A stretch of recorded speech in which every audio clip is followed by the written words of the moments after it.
नमस्ते। मैं हूं सुरेश कुमार इकलवे और आप देख रहे हैं Hindustan news and tips. Bharat का पड़ोसी देश पाकिस्तान इतिहास के सबसे गंभीर आर्थिक संकट का सामना कर रहा है। इसके लिए पाकिस्तानी हुकूमत की गलत नीतियों को जिम्मेदार माना जाता है, जिनकी लिस्ट काफी ही लंबी है। इन नीतियों ने पाकिस्तान की अर्थव्यवस्था को दीर्घकालिक और अल्पकालिक दोनों तरह से प्रभावित किया है।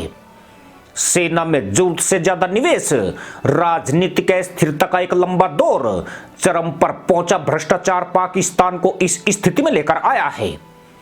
पाकिस्तान ने ऐसे फैसले लिए जो उसके राजनीतिक हित में थे, न कि आर्थिक हित में।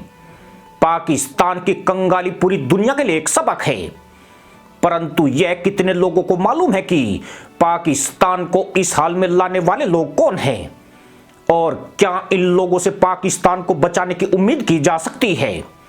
खास बात के इस अंक में आज पाकिस्तान की वह तस्वीर सामने आएगी जिसे दुनिया बहुत कम जानती है, क्योंकि यह मदरसा मुल्क की वो कड़वी हकीकत है जिसे खुद पाकिस्तानी हुक्मरान सामने नहीं आने देना चाहते हैं।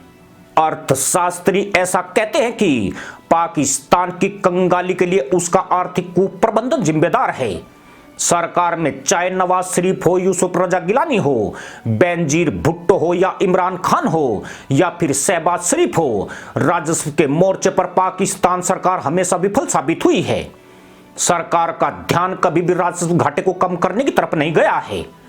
वे लोगों को खुश करने के लिए भारी भरकम सब्सिडी के साथ सस्ते दामों पर पेट्रोल डीजल जैसी महत्वपूर्ण चीजें बेचते रहे हैं और मदरसा मुल्क का यही मुफ्तखोरी कल्चर उसे ले डूबा है।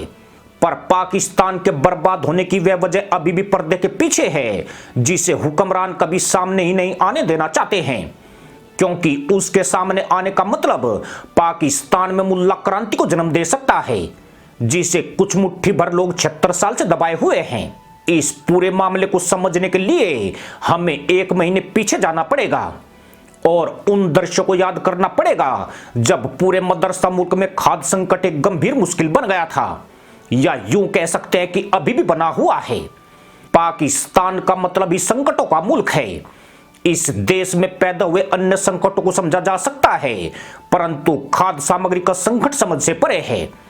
इस बात में कोई भिन्न राय नहीं है कि मदरसा मुल्क को प्राकृतिक संसाधनों से भरपूर भूमि बंटवारे में मिली थी। वहां के पंजाब प्रांत में 5 नदियां जल के लिए उपलब्ध है और राजस्थान का उपजाऊ हिस्सा सिंध के रूप में पाकिस्तान के हिस्से आया था, जबकि इसका रेगिस्तानी इलाका जैसे जैसलमेर, बाड़मेर और बीकानेर जिला भारत को मिला था।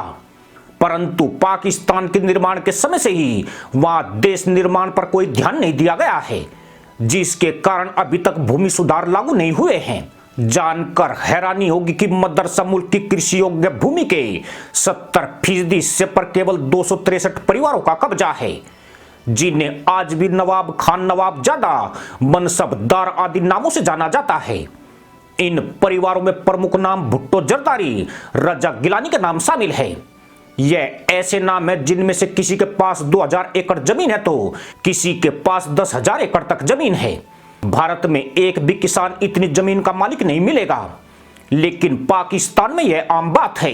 पाकिस्तान में प्रजातंत्र केवल नाम मात्र का है, क्योंकि यही सामंत अपने भय और आतंक से वहां की राष्ट्रीय और प्रांतीय असेंबली में पहुंचकर कब्जा जमा लेते हैं।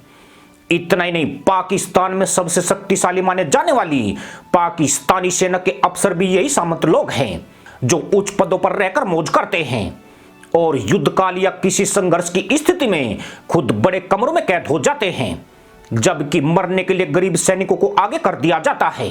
आंकड़ों के अनुसार पाकिस्तान के देहातों में 55% आबादी भूमिहीन है, जो इन सामंतों के यहां बंधुआ मजदूरों की तरह काम करके गुजारा करती है। इन्हीं सामंतों के जुल्म सितम से तंग आकर अनेक युवा आतंकी संगठनों में भर्ती होकर आतंकवाद को बढ़ावा देते हैं। खास बात यह है कि पाकिस्तान के ये सामंत अय्याशी और ऐशो आराम के आदी हो चुके हैं। इन सामंतों का मुख्य व्यवसाय कृषि नहीं है।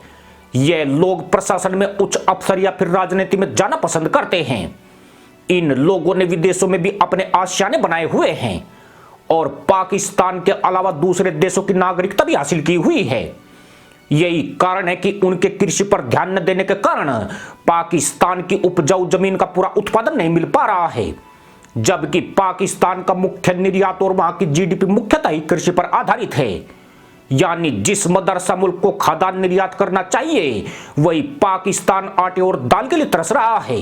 पाकिस्तान की तमाम आटा mills, oil mills, sugar mills और दाल मिल्स पर इन्हीं सामंत परिवारों का कब्जा है। सेना से सत्ता पर इनका कब्जा होने से 22 करोड़ की आबादी पर इनकी मनमर्जी चलती है। प्रशासन एक तरह से उनका गुलाम हो गया है और अगर वे चीजों के दाम बढ़ाते हैं तो उन्हें कोई रोकने वाला भी नहीं है। यही वजह है कि पाकिस्तान में चीनी और आटे घोटाले के सबसे ज्यादा मामले सामने आते हैं। भुट्टो परिवार 40,000 एकड़ और गुलाम मुस्तफा जतोई 30,000 एकड़ जमीन के मालिक हैं। ऐसे ही हिना रब्बानी खार, इमरान खान, शाह महमूद कुरैशी, वलाक शेर मजारी, मोहम्मद मियां सुमरो, नवाब बुगटी, पूर्व पीएम जफरुल्लाह खान जमाली के अलावा 80% राजनेता हजारों एकड़ जमीन के मालिक हैं। इन सामंतों ने अपनी जमीनों पर बेगार करवाने के लिए हजारों किसानों और मजदूरों को अपनी जेलों में बंद कर रखा है। पाकिस्तान की सामंतशाही ने न केवल उसे विफल देश की श्रेणी में लाकर खड़ा किया है, बल्कि यह सामंतशाही आतंकवाद को बढ़ावा देने के कारण पूरी दुनिया के लिए एक गंभीर समस्या भी बन गई है। पाकिस्तान में इसकी वजह से न तो शिक्षा का प्रसार हुआ है और न ही उसे आर्थिक उदारीकरण का कोई लाभ मिला है। विदेशी निवेशकों ने भी यहां निवेश नहीं किया है। पाकिस्तान के जागीरदार और जमींदार अपने हितों के आधार पर देश को चला रहे हैं। भूमि सुधार कानून वहां 1959 और 1972 में पारित किया गया था, पर व्यवहारिक तौर पर भूमि सुधार एवं बंधुआ मुक्ति कानून लागू नहीं हो सके हैं। पाकिस्तान के कुछ स्वार्थी जागीरदारों, जमींदारों और सरदारों ने अपनी सामंतशाही चलाने के लिए कट्टरता को वहां की राष्ट्रीय नीति का हिस्सा बना दिया है और गरीब आवाम को इस्लाम की दुहाई देकर उन्हें अपने इशारों पर नचाया जा रहा है। इसी के साथ अनुमति दोस्तों, जय जवान, जय किसान, जय हिंद, वंदे मातरम।